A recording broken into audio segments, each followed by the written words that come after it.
Disappointing sequels in the gaming industry are surprisingly not that uncommon. It's weird when you think about it because you have a proven concept with the original game, and you would think the only direction a sequel can go is up. It's sad to say that Dying Light 2 fits squarely into the disappointing sequels box. Well, let me clarify actually. It did when it first released as far as the fanbase's reception goes, and while it did score a 76 on Metacritic, the amount of hype and marketing that went into the game felt like we were getting ready to experience something that has improved in more ways than one, while maintaining the essence of what made the original so good. I very clearly remember seeing the reviews come out and just feeling a bit upset that it didn't score better than just the mid-70s. Looking at review scores isn't always the whole story, but it is at the very minimum a barometer for how good a game actually is. Despite what seemed to be a lackluster sequel, I still bought the game for full price back in 2022.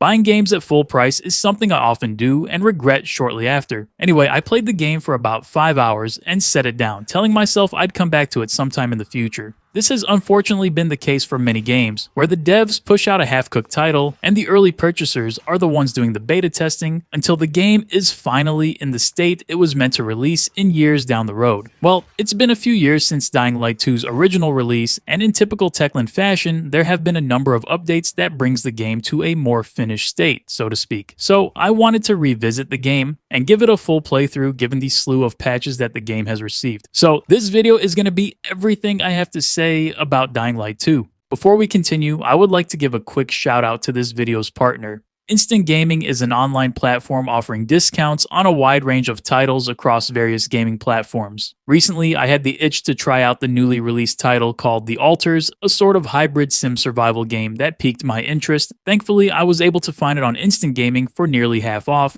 You can also find all sorts of titles for deep discounts that you won't find anywhere else. You can find my affiliate link in the description if you're interested in checking it out. Once again, thank you to Instant Gaming for sponsoring this video. Okay, so let me be upfront here. I waited nearly 10 years to play the first Dying Light. You can even see my review on this channel if you're interested, but I came away from that game feeling like it was one of the more unique experiences I've ever had in gaming through its immersion, setting, parkour system, and this general sense of tension and dread that hangs over you as you move through the world. Something that games rarely achieve. To put it bluntly, I think it's the best zombie game out there. For me personally, Dying Light 2 had big shoes to fill, and honestly, I think it succeeds in some ways and falls flat on its face in others. Let me just start with the story and get past this section as fast as humanly possible. I think the narrative and writing is up there with some of the most boring and genuinely bad I've experienced in the past few years, and I know that sounds overdramatic, but that's just my opinion. I won't spoil anything, but I'll just set up the overall premise. You play as a pilgrim named Aiden. A pilgrim being someone who goes from location to location and never really settles in just one city. Aiden was a test subject in a GRE facility when he was younger, and so was his sister. Aiden's mission is to find his long-lost sister and reunite once and for all. The only problem being that Aiden finds himself embedded in what is more or less a war between two factions in the city, making him sort of become the de facto decision maker of who gets what as far as resources go, but more on that later. The whole mission structure essentially has Aiden meeting various characters that usually ends up with Aiden telling them that he needs to get somewhere to find his sister as soon as possible, only to have to run a few errands and do a few favors in order to get to the next part of his story. The story wouldn't be so bad if the writing wasn't so hard to listen to. I found myself more often than not reading through dialogue rather than letting the voice acting play out. It's kind of funny how this whole scenario plays out to begin with. Obviously, Techland wanted to make a Dying Light 2, and the intro cutscene actually confirms that the virus had been pretty much eradicated, and humanity was able to live normally once again after the events of the first game, only for the GRE to continue doing experiments with the virus in secrecy to aid in military use. The virus somehow mutates and makes its way out of the lab and into the general population, causing humanity to fall once again. So basically, everything was good and back to normal, but some pesky evil corporation wanted to continue to play with the virus only for it to spill back into society. There really isn't a single redeemable thing about the story, to be honest, and I get that I'm being just flat out negative here, but it's just genuinely annoying because the story just seems like an afterthought. Some voice acting is much worse than others, like Aiden sounds fine, but listening to Waltz is just a whole different experience in the worst way possible. Thankfully, the game has a lot more going for it than just its story. So yeah, it's bad. But I will say that I don't think anyone would be coming into Dying Light 2 to experience the story alone. But it's definitely a missed opportunity to create something more special and memorable. So, what's so good about Dying Light 2 these days, anyways? Well, there's a good chunk here that I like quite a bit, actually. I think this section might even end up being somewhat controversial because, judging by what I've seen on the subreddits and general internet discourse, Dying Light 2 is objectively worse than Dying Light 1 in a number of ways. I don't exactly agree with that sentiment. In fact, I think Dying Light 2 adds quite a bit to the formula. And yeah, there are times things can be very stale and tired, but clearly Techland attempted to expand on what was already there quite substantially, and I think a lot of the updates that the game has received since launch have helped in creating a unique experience. Alright, so let's get into what I like about the game. So, combat is definitely one of the game's strong suits. Now, just to reiterate, I'm experiencing the game after a slew of updates have already been made, some of which targeted combat heavily, like adding better ragdoll physics, better animations, and much more. Now, the dodge mechanic is a crucial part of the whole experience, as mistiming these can lead to you taking damage. Similarly, there's a perfect dodge mechanic that, if timed correctly, will slow down time around you, allowing you to dish out damage freely. There's also the blocking mechanic, which will reduce damage taken, and of course there is the parry that is done by blocking at the right time. Those are the basics, but I think it would be dishonest of me to say that I didn't have fun with it. To be more specific, I enjoyed fighting against human enemies far more than I did just the run-of-the-mill zombies. In fact, I would avoid combat with zombies as much as I possibly could because swinging mindlessly was just kind of boring. That being said, I really did like going up against human enemies. I played the game on normal difficulty and found the encounters to actually be pretty challenging and engaging, requiring me to strategize by focusing on certain enemies and controlling the battlefield in a way that gave me the upper hand. Most enemies can be defeated within a few swings unless you're going up against a brute or a special enemy type. Now let's remember that I'm playing this game years after its initial release, so I can't speak as to what that might have felt like when the game first came out. But I will be summarizing all the updates the game has seen since launch towards the end of this video. Now, generally speaking, it would be very hard to not improve on the first Dying Light's combat. That in itself was fairly simple, and really you can't take anything away from what was already a pretty straightforward combat system. What Dying Light 2 failed miserably at when it first launched was its removal of various important details, such as toning the gore system way down. It was less bloody and just seemed less visceral as a whole, as well as the ragdoll physics being pretty much stripped away. I can't say for certain that all of those things have been addressed and that the two games feel similar now, but I can simply say that the combat is in a better place than it was when it launched. So outside of the basic weapon swinging and dodging, why is the combat actually fun? Well, for me, it was how a good portion of the combat can be integrated with the game's a really fun parkour system. There are many skills that you can unlock that allow you to leverage various parkour movements to aid you in combat, like drop kicking an enemy from a rooftop, wall running into a drop kick, and using the ever useful vault kick, which more or less allows you to use a human as a parkour object. The weapon selection was also quite nice. Like, you can use a slew of different weapon types such as axes, daggers, bats, a bow and arrow, and much more. I just named those select few because that was what first came to mind, but there is definitely a large selection you can choose from. You can even wield firearms now like pistols, SMGs, and shotguns with the Reloaded update, but I've never been a fan of firearms in these types of games. I'm going to save crafting and the loadout system for a different section, but as you might expect, the weapon type you're using will change the flow of combat quite substantially. Heavier weapons take much longer to swing, but those very swings cause a lot more damage than the quick swipes of a one-handed axe. The game really asks you to start build crafting early on, and while the builds and loadouts didn't feel super important while playing on normal, I can imagine that having items and armor pieces that complement each other plays a large part in surviving on the harder difficulties. I'll make a quick mention of stealth, which is serviceable, I suppose. The few times I used it to take down enemies, it seemed to be working fine. It's more crucial when completing nighttime activities or trying to sneak around a building filled to the brim with zombies. So this section has kind of gone off the rails, but all in all, I want to close this combat portion by simply stating that I found the combat to be pretty damn fun, and the updates since launch have left it in a much better state from what I can tell. So naturally, the combat is heavily reliant on the loadout and build system. The loadout system is heavily expanded on from the first title and feels a lot more like a looter than the first game did. I like this redesign quite a lot because it adds a good layer of depth to gear selection and build crafting that the first game lacked. There's a lot to cover here, so I won't spend too much time dwelling on all the different aspects, and I'll more so summarize what the system is and what I liked. Weapon customization has always been a pinnacle of these types of games, which stems even from Dead Island, and I think Dying Light 2 executes on weapon customization really well. You can take any mundane weapon and modify it by adding a different weapon tip, shaft, and grip. The more rare the item, the more opportunities to customize it. These effects can be things like adding an elemental damage type like fire, cold, or poison, and also things such as making the weapon heavier to deal out more damage per swing. Again, going to try to keep this part short, so I'll just say that I really enjoyed the weapon crafting system. Outside of the weapons, there's the actual gear that Aiden can acquire and wear. There seems to be a good amount here, but the key aspect is that these gear pieces roll with RNG stats. These stats can be something like more damage with two-handed weapons, using less stamina when parkouring, and much more. The essence of this whole gear system is to make it so that your different items complement one another, allowing you to create a build that is heavily focused on one aspect of combat than others such as ranged or melee damage, then drilling into that one step further by focusing more on one-handed damage or two-handed damage. The gear system also is centered around archetypes, so to speak, but this isn't really something I looked into or considered when making my build. Basically, any wearable piece of gear may be suited for someone who is looking to play tank, medic,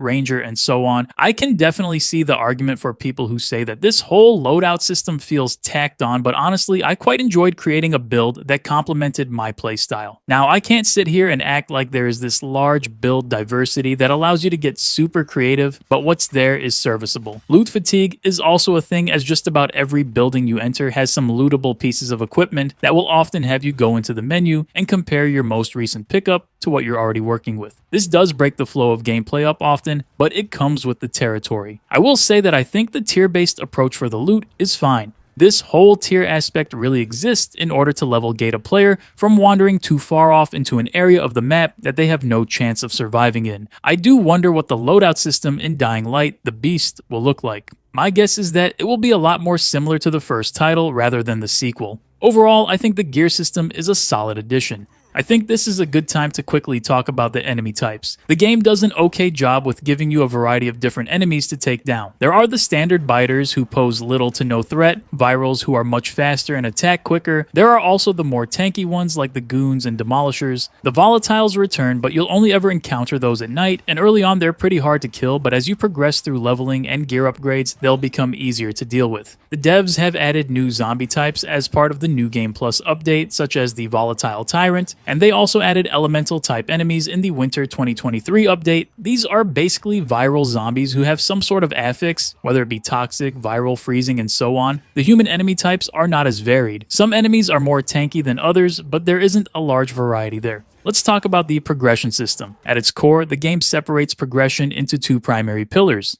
those being combat and parkour. You gain experience in both categories independently by simply playing the game. This is essentially same system that existed in the first Dying Light. Now, the progression tree itself is fairly expansive, with unlocks that actually change how you approach movement and combat in meaningful ways. Whether it's wall running into a vol kick, or chaining together grapples and air attacks, some of these perks genuinely add flavor to moment-to-moment gameplay. Some of the best abilities are buried pretty deep in the tree, and unless you're doing night runs consistently, it's going to take a while to feel powerful. There's clear synergy between gear, perks, and your playstyle if you're willing to lean into it. It's not the most flexible progression system out there, but it does give you a consistent feeling of growth as you unlock newer skills. In Update 1.9, the Legend Levels progression system was introduced. This basically adds an additional progression layer that is available once you've maxed out your character's level. These Legend Levels are essentially ways to further improve your character in a number of different categories like increased damage or survivability. Let's move on and talk about the open world, which I think is pretty hit or miss. Obviously, with the expansion of the overall map size comes some compromises.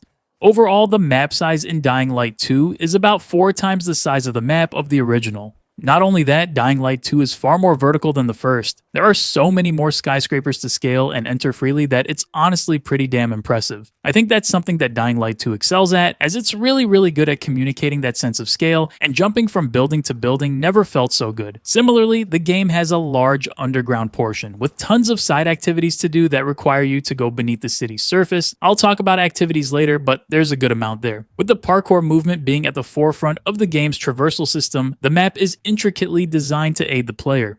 It feels nearly seamless as you make your way from mission to mission. There's no shortage of different ledges, grabbable objects, ropes, poles, and so on to make your movement as fluid as possible. I think the game legitimately has the best first-person parkour that I've seen in any game. Now, of course, the list there is really short, but I genuinely enjoyed it. I almost never use the fast travel system because of it. There are so many buildings you can freely enter and scavenge for supplies that it's genuinely impressive. But on the flip side, this comes with some limitations that you might not even notice if you don't pay close attention to. Not too long during my exploration, I slowly started realizing that a lot of these buildings' interiors are identical to one another. The layouts feel similar, the environmental design is largely the same, and there's a lot of copy and paste. That, of course, is the direct consequence of making the map larger. Things just feel very samey. There are tons of activities that the game shipped. Most of these are side quests that usually reward you with some loot and experience, and the stories tied to these side quests are pretty meh. There's also these time trials that give you parkour experience for completing and combat challenges as well. The game largely depends on these random and dynamic encounters that occur as you traverse the city.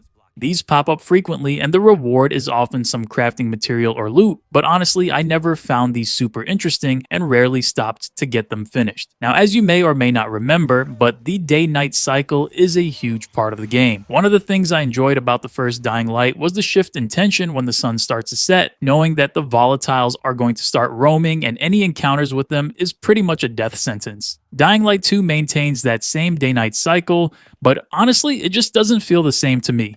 The nighttime is far less threatening this time around. It's worth mentioning that the devs have patched the game a ton to improve the nighttime experience. For example, the Good Night Good Luck update was geared towards making nighttimes more dark and intense. They also made volatiles more frequent, allowing them to also roam rooftops as well. But I would argue that they made them a bit too frequent. You really can't go too far without running into one or two, which is more often than not an invitation for a ton more to start chasing you down. Regardless, the nighttime never felt like it was as scary as the first game. Dying Light 2 also makes use of the nighttime differently than the first game did, as there are activities that can only be done at nighttime. These include dark zones and nighttime stories. The nighttime activities are where you'll find the best rewards, along with getting 1.5 times the base XP for your combat and parkour progression. They also add this whole UV mechanic, which honestly I did not care for at all. Basically, Aiden and just about everyone in the city is infected with THV. UV light keeps this virus from progressing, but being in darkness for too long starts a timer that begins to tick down. If for whatever reason you don't have any means to pause that timer, you basically turn into an infected and die. I'm unsure why they felt the need to limit how long you can spend in the darkness. Of course, you can find consumables to increase your timer, or find tiny settlements with UV light. There were countless times I was out exploring at night, only to realize that it is time to find some UV light before it's too late. Anyway, I can't really pin it down, but the game never manages to reach the same level of immersion and ambiance that the original Dying Light nailed. The devs have even tried to address this by adding different color grading modes to closely match the original game's look. In case you haven't heard or were unaware, one of the biggest complaints of the sequel was the game's change in direction for its art style.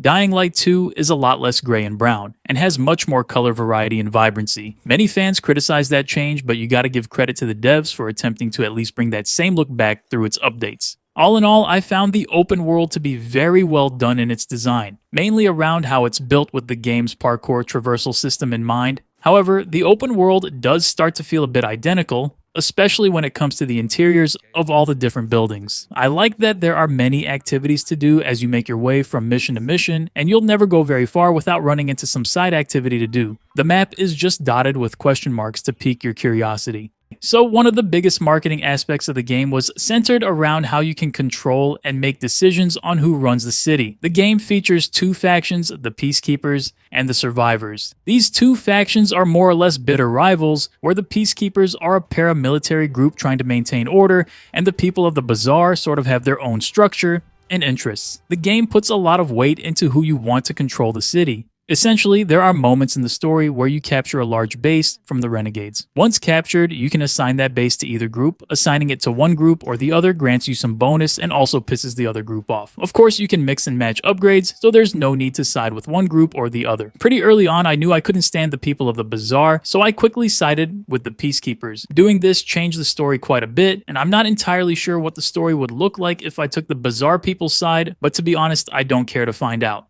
The game has had no shortage of updates since launch. Techland at the very launch of the game stated that they intended to support the game for up to a decade. That's not as far-fetched as you might think, given that the original Dying Light also got that same treatment and received DLC not long ago. I think it would take forever to really communicate every update that Techland has pushed, so instead I'll summarize the beefy patch notes into something that's more digestible. So the first real patch came out in April of 2022, this being the introduction of a New Game Plus mode that adds new enemies and combat challenges, as well as the legend levels, which I spoke briefly about in the progression section. Legend levels, of course, being the progression layer that unlocks once you hit the max level on your character. Summer of 2022 had a couple of patches, as these were more for fine-tuning weapon balancing, fixing the enemy AI, as well as adding combat animations to make the experience smoother, as well as more enemy dismemberment. The Reloaded Edition released in mid-2024, which was a massive rework and overhaul to the game that added firearms such as pistols, SMGs, and shotguns, and they also added a weapon repair mechanic which was highly sought after.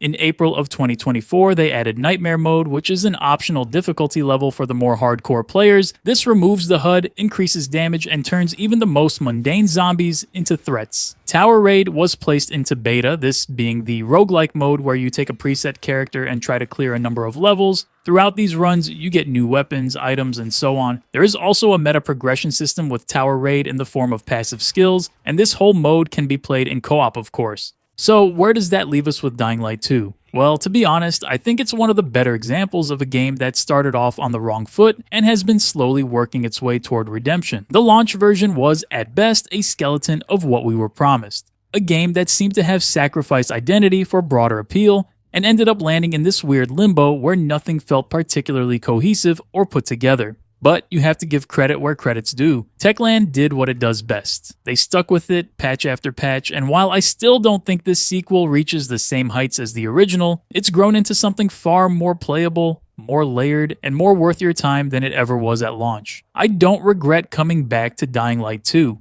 It's a far better game now than it was in 2022, and if you skipped it because of all the launch drama, now might actually be the perfect time to give it a shot. Just don't go in expecting a masterpiece, or even something that dethrones the first game. So that's going to wrap this video up. Thank you all for watching as always, and I'll see you all in the next one.